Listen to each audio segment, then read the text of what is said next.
张家是他亲姑姑的婆家，沈小军从小就目睹姑姑在张家过得有多艰难。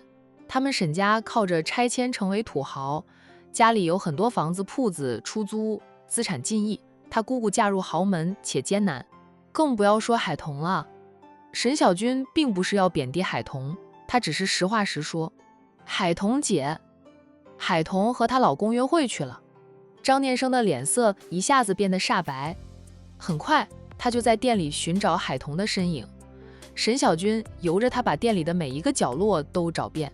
张念生没有找到海童，才相信表姐的话，海童真的不在店里。他失魂落魄地走了。沈小军叹口气，希望念生能早点走出来，不要因为爱而不得做出什么偏激的傻事来。他这个夹在中间的人左右为难，心疼表弟的深情，又要极力的维护好友，不能让表弟插足好友的婚姻。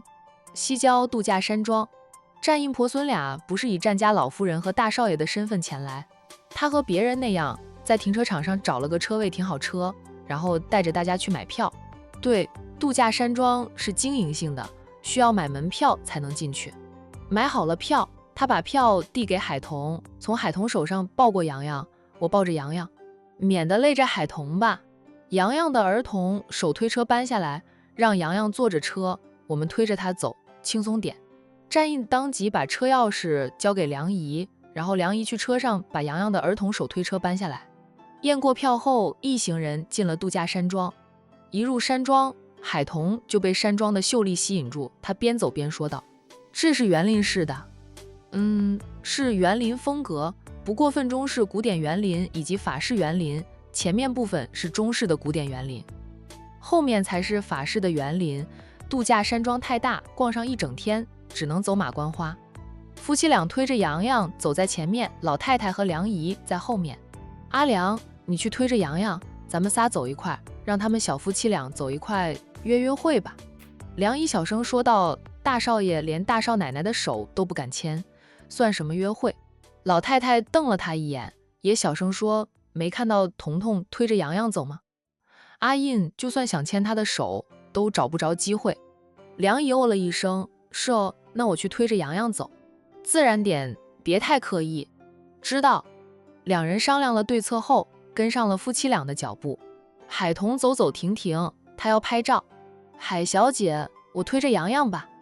梁姨带着机会就把洋洋坐着的儿童手推车推了过来，这样不影响海小姐拍照。我以前跟主家来过这里数次，已经没有新鲜感了，不想拍照。他这样说，海童没有半点怀疑。不用他推着洋洋走，海童走得很慢，他觉得这里每一步都是景，让他忍不住用手机捕捉。老太太在经过战印身边的时候，特意碰了战印一下，冲战印挤眉弄眼后，就若无其事地和梁姨一起推着洋洋往前走。等海童拍完了照，发现老太太和梁姨已经走远了。战印，咱们快走，跟不上奶奶他们了。海童把手机塞回裤兜里，本能地拉着战印就走。这可是最好的机会。战印当即反握住海童的手，由他拉着他。走着走着，他与他十指紧扣，拖着老婆的小手，感觉真好。战印这个没有恋爱经验，偏偏又喜欢端着的傲娇男，在成功的牵着老婆的手后，心里如同喝了蜜一样甜。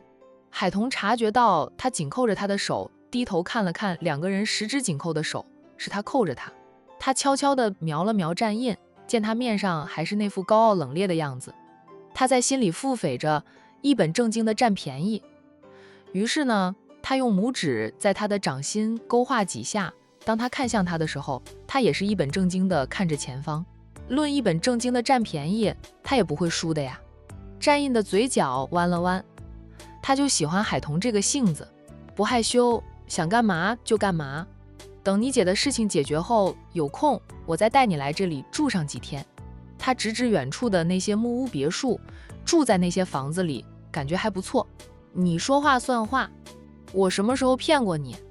海童笑笑，就算你骗了我，你不承认，我也拿你没法。战印忽然不说话了，因为他还真的骗了他，还骗得很厉害。他忽然沉默，海童偏头看他，笑道：该不会真的是骗了我吧？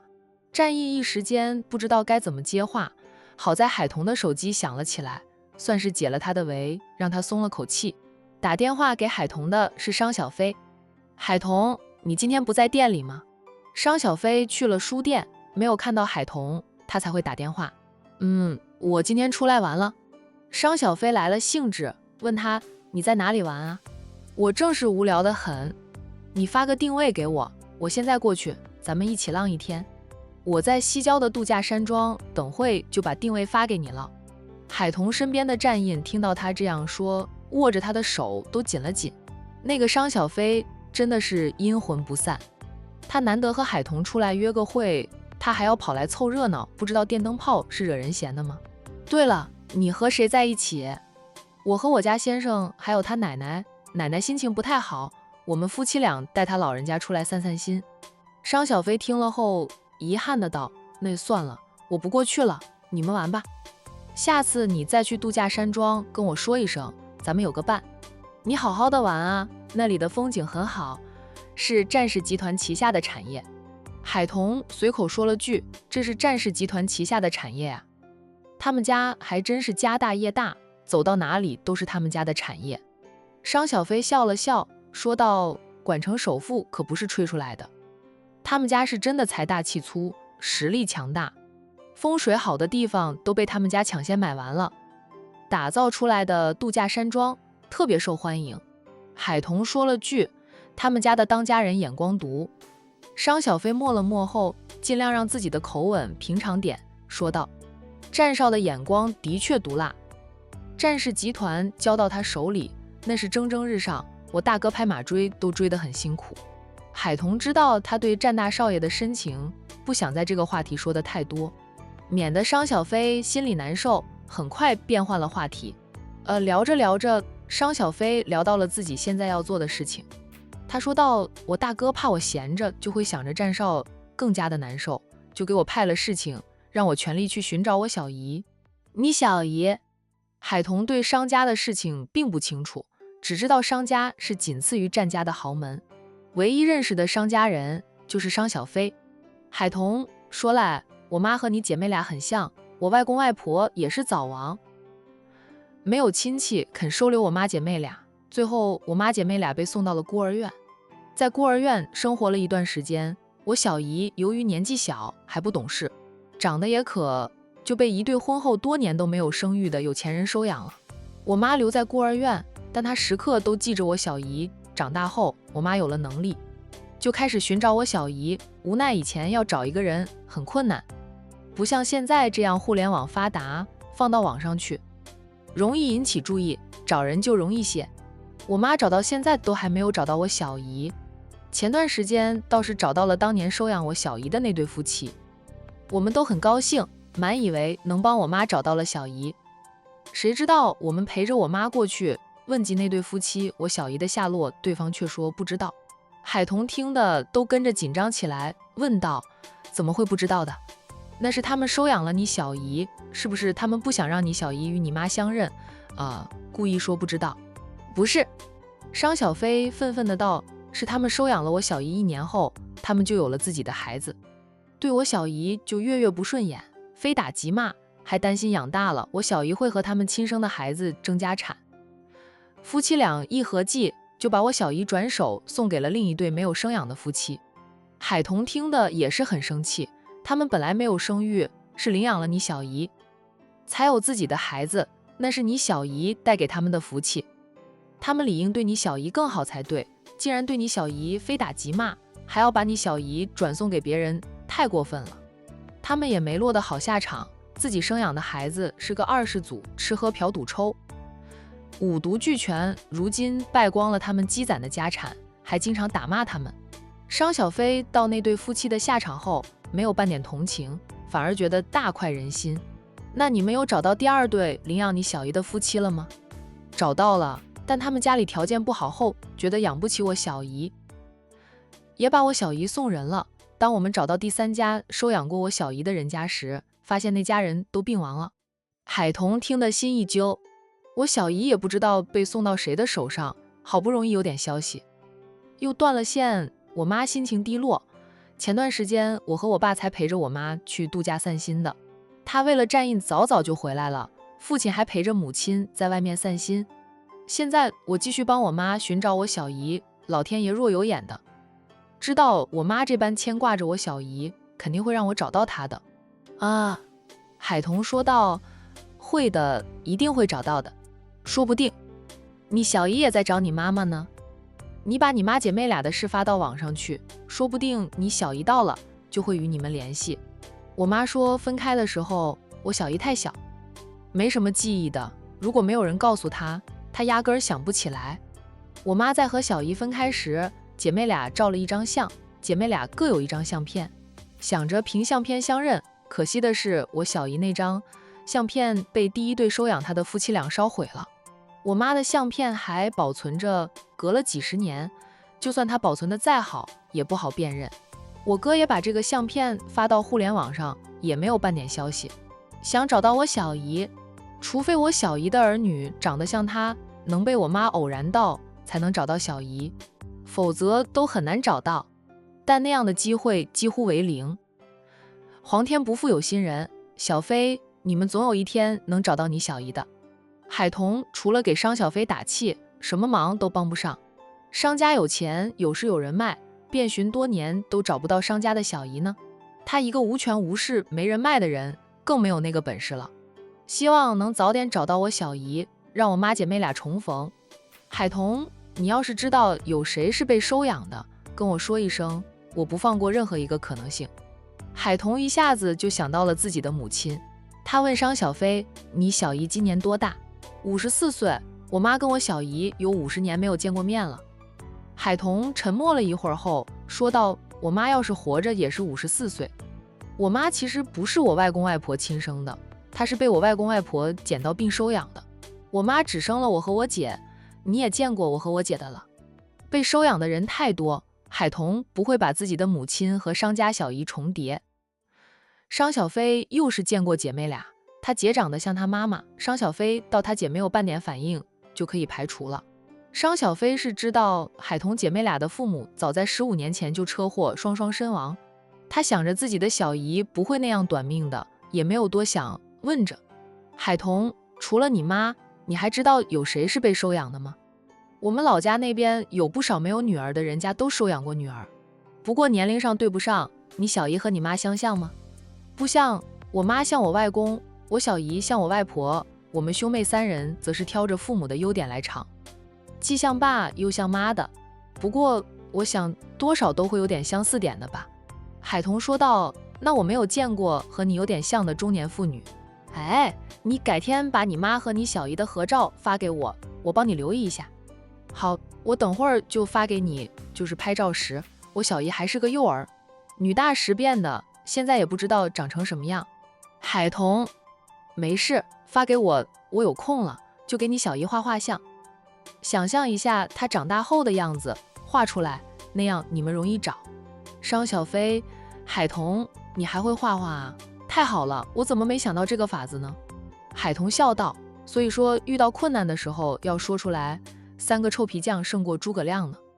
商小飞感激的道，海童，你要是帮助我们找到了我小姨，就是我们家的大恩人，我们一家人都不会亏待你的。咱们是朋友，不用那么客气。我是想到了我妈，我妈要是还活着，我和我姐也会倾尽全力去帮我妈寻找她的亲人的。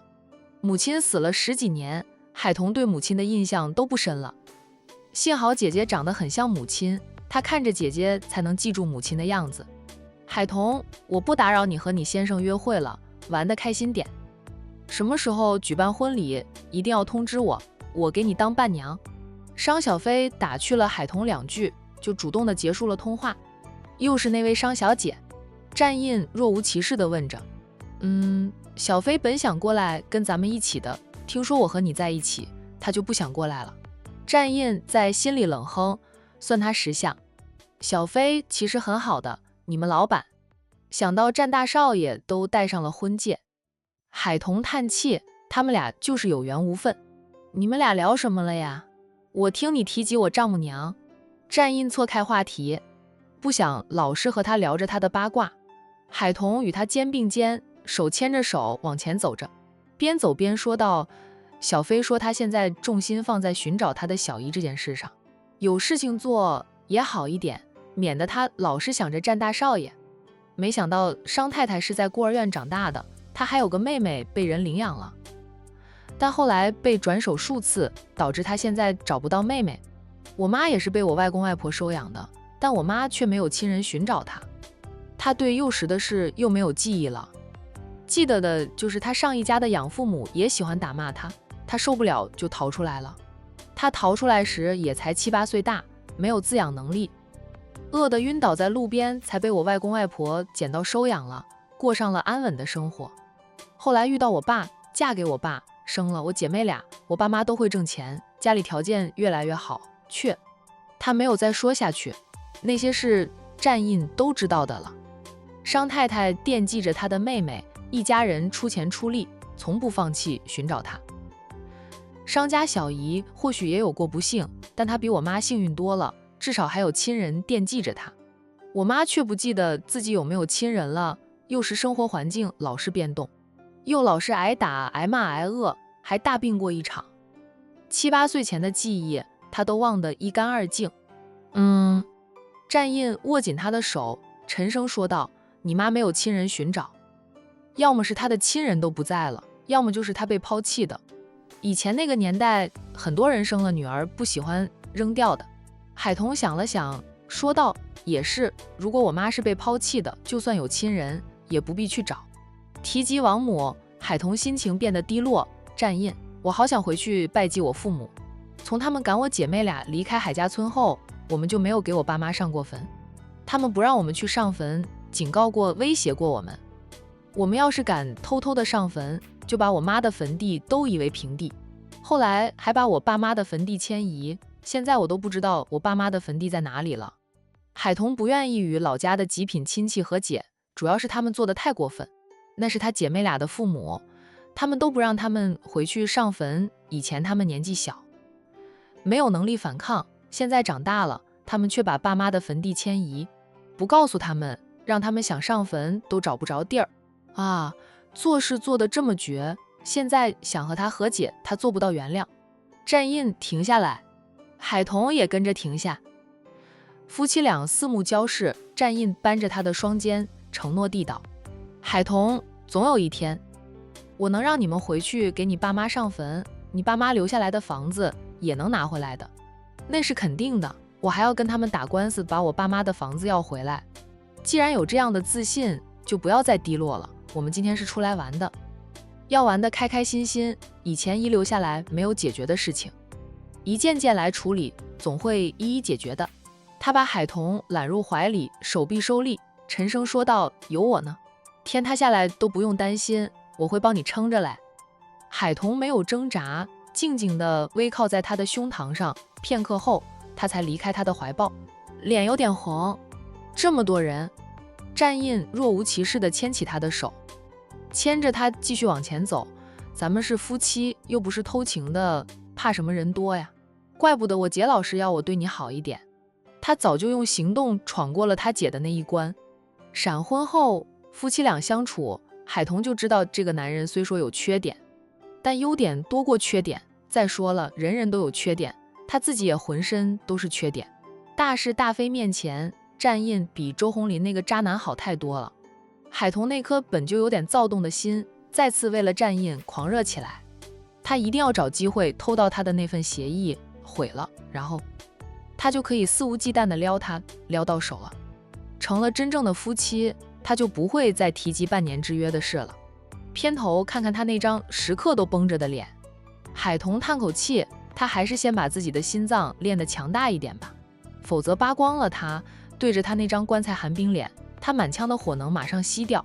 那你对我好一点，我对你还不够好吗？战印抿抿嘴，不说话了。他们夫妻俩都是相互付出的，海童不是那种只会享受别人的好，不会回报的人。他对他1分好，他就回他1分好；他对他好10分，他也是回他10分，反正就是不拖不欠。想他对他更好一点，首先就要他先付出。婚姻要夫妻共同经营，才能长长久久。奶奶和梁姨呢？看不到他们了。海童记起了老太太，忙问着战印：你长得高，看得远，有看到他们在前面吗？战印眺望了一下，答道：没有看到呢，没事。我奶奶来过数次的，对这里很熟悉，等会儿再打电话给她，让她在餐厅里等着我们就行。这是他们自家的产业，有谁比他们更熟悉这里？战印压根儿不担心奶奶会走掉，他敢说奶奶和梁姨走得那么快是故意的，他们故意推走洋洋，又走得快，是想让夫妻俩独处，能增进感情，尝尝约会的甜蜜滋味。海童也不傻，奶奶和梁姨走远了，就是给他夫妻俩制造独处的机会。难得战印不再冷冰冰的巨人于千里之外，海童也就美滋滋地享受约会的滋味。夫妻俩手牵着手，在中式古典园林这边逛着。海童特别喜欢这种带着古色古香的园林风格。战印，战印的心思不在风景上，他总是偷瞄着身边的女人。听着海童叫他，他又一本正经地停下来，他好像他刚才是在这前方，并没有偷他一样。你是在战氏集团上班的，知道你们公司旗下的产业都有什么吧？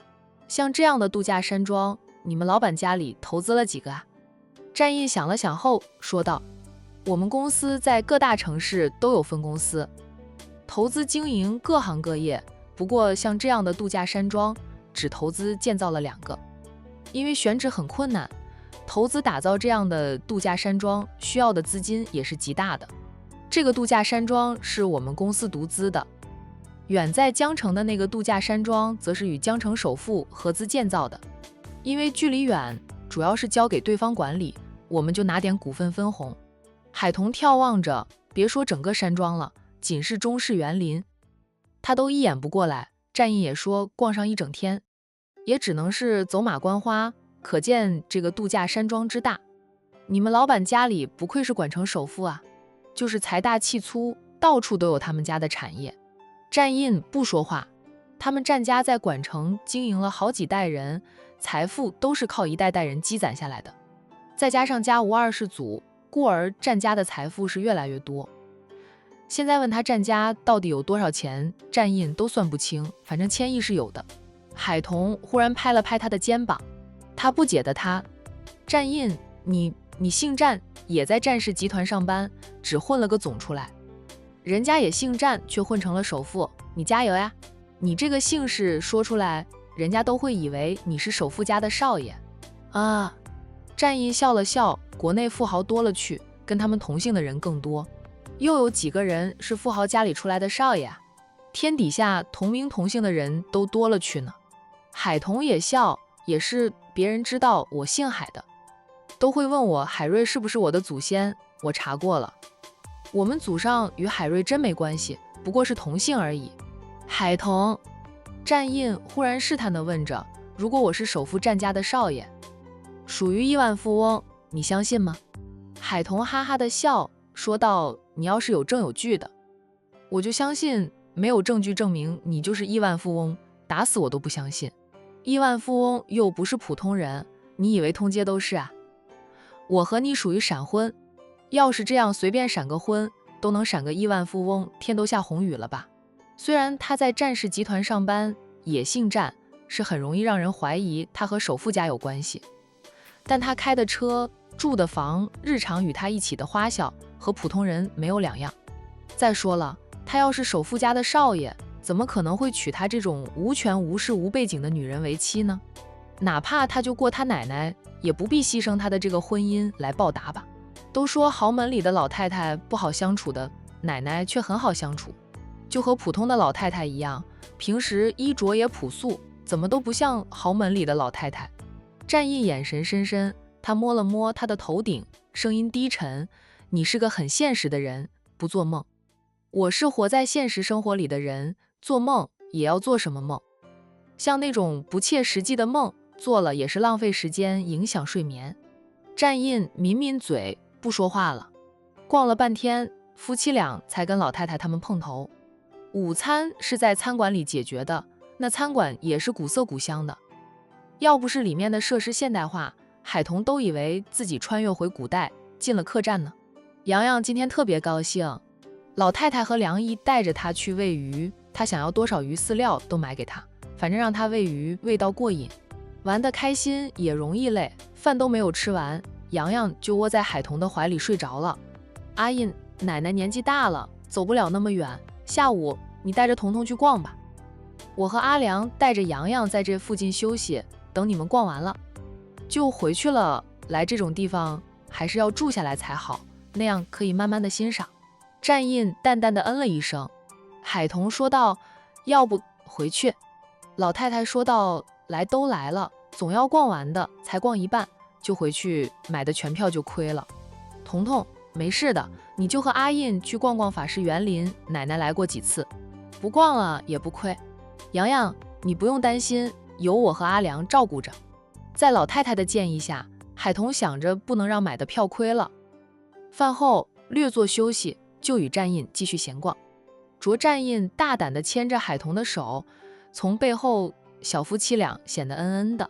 老太太赶紧掏出手机，对着小夫妻渐行渐远的背影猛拍照拍视频，嘴里说道，拍下来发给阿印，让他有空的时候就回味一下，保管他加速前进。现在我的目标不是抱曾孙女，是先让他们夫妻俩成为真正的夫妻，而不是挂名夫妻。梁姨笑道，大少爷反应过来，摸清了自己对大少奶奶的心意，他动作很快的。怎么说都是战士的当家人，平时理事也是干脆利落的。梁姨坚信大少爷很快就会拿下大少奶奶，那可不一定，有些人智商高，情商低，阿印就属于这一类人。不过现在这样也不错了，好歹有了点进展。前段时间夫妻俩闹个误会，冷战时我真是操碎了心。情侣夫妻间会闹些误会很正常。梁姨觉得大少爷和大少奶奶是闪婚的，没有感情基础，还做不到100%的信任，会产生误会，闹个矛盾，冷战什么的，太正常了。老太太停止了拍照，说道，希望他们俩以后不要再发生误会了。阿印的性格，他一旦动了心，就是一辈子的事，又霸道，独占欲极强，如果他们俩再闹翻，还不知道要多久才能和好如初呢。想到孙子隐瞒身份考察海童人品的事，老太太叹口气，那就是一个地雷炸弹，一旦爆炸，后果不堪设想。但这是战印自己选择的路，后果如何都要他一人承担。玩乐的时间过得很快啊，那转眼间呀，一天就结束了。海童逛了一天，到家后，洗了个澡，倒头就睡。老太太见他是回自己的房里，那还想着今晚故伎重演的呢。谁知道等老太太进房后，海童已经睡得香甜，让老太太想发挥她的演技都没有机会了。从海童的房里退出来，看到孙子在沙发上坐着看电视，哪怕心不焉的老太太也生气。她走过去，从战印的手里拿走了电视遥控器，说他回到家里，你话也不会说了，事也不会做了。战印看着自家奶奶，无辜地道，都回来了，我还要说什么呀？做什么呀？他今天收获很大的，牵了海童的手，牵了一整天。海童有什么事儿也会和他说了，对他的信任度越来越深。奶奶，今天玩了一天，你也累了吧？我让梁姨帮你收拾一下客房。老太太就叹口气，了一声，都不用战印吩咐啊，梁姨早就把客房收拾好。你也早点休息。老太太叮嘱了一句，起身就回客房去了。战印在大厅里坐了好一会儿，才关掉电视回他的房间。那一进房，他就打电话给苏南，我正想发信息问你，现在打电话方不方便？你就打电话过来了，看来咱俩心有灵犀呀。战印走到他房里的那套沙发前坐下来，淡淡的问着，你想跟我说什么呀？明天上午10点，我在游艺咖啡厅等着沈小姐。你让嫂夫人帮我通知沈小姐一声。战印笑了笑，你还挺在乎这一次的相亲，难道你给我牵红线，我要是不热情一点，怎么对得起你？行，我等会儿跟海童说一声，让他转告沈小姐，你表现得好一点，沈小姐眼光很高的。苏南啊，呵呵的道，说的我眼界很低似的。要不是你给我牵的线，我都懒得去见面。虽说经常被上司喂狗粮，让他羡慕嫉妒恨的过后，他还是觉得自己一个人过自由自在的。他们苏家的少主都33岁了，也没有结婚。哎，他着急啥？你不会后悔的，沈小姐很适合你。苏南笑道，就凭他在段太太的生日宴会上那样一躺，我就觉得他很适合我。战印，看来他是一躺扬名。那是现在提起沈小姐的大名，大家想到的就是在段太太宴会上那样放肆一躺的女孩子。你是不知道的，她姑姑就是张太太，当时脸色有多难看呀，我听别人描绘出来，我都能笑上几天。战印，你真是可惜，没有凑到热闹。可不是啊，以后呀，但凡收到宴会的邀请函，我都要去参加，免得错过了一些好戏。八卦精啊，我不八卦，怎么帮你打探消息？战印也笑了，他笑道，那行，你现在就帮我去打探消息。我想知道周红林真正的财产有多少，他有没有提前转移财产，就要有证有据的。苏南爽快的道，什么时候要？当然是越快越好啦。明天给你来得及吗？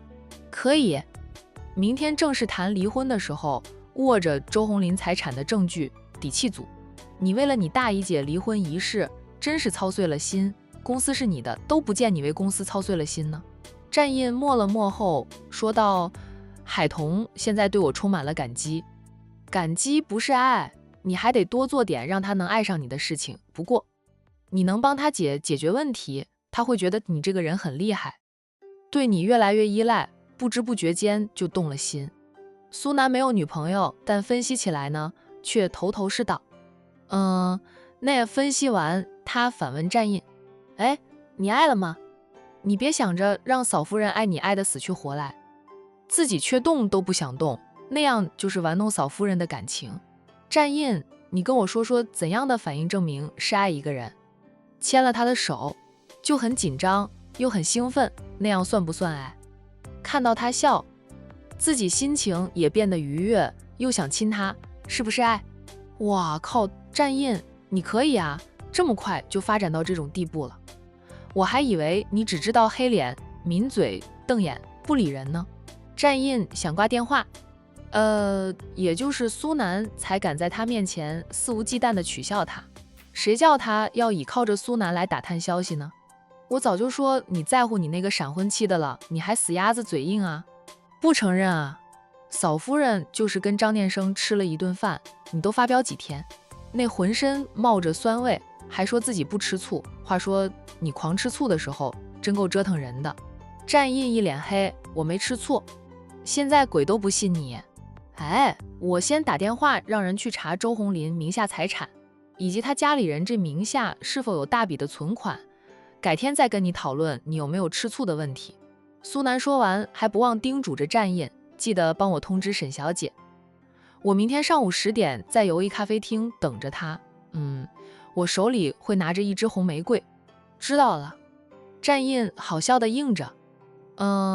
好友这一次是真的很看重相亲，他也希望苏南能和沈小军看对眼。沈小军是海童最要好的朋友。战印挨屋及乌，自是希望沈小军也能收获幸福。结束通话后，战印想打电话给海童，想到海童睡着了，他不忍心吵醒他。想了想后，他起身走进小书房里，在里面拿了纸和笔，写上一行字。之后呢，他拿着那张字条去了海童的房间。海童以为老太太会和他一起睡，睡前并没有把房门反锁。战印轻轻松松就摸进了他的房间，就把那张字条放在梳妆台上，还用他的手机压在字条的上面，这样他一醒来就能看到字条，然后第一时间通知沈小军。就做完这一切后，战印站在床前盯着熟睡的海童看了好一会儿，才默默地轻手轻脚地走出去。海童睡得香，战印却翻来覆去的。明明才和海童同床共枕一个晚上，今晚他不在身边，他竟然睡不着。他要不要去他的房里把他抱过来，跟他一起睡。不行，天亮后他无法解释自己的行为。那他去他房里睡啊？哎，然后呢，在他醒来前溜回自己的房间。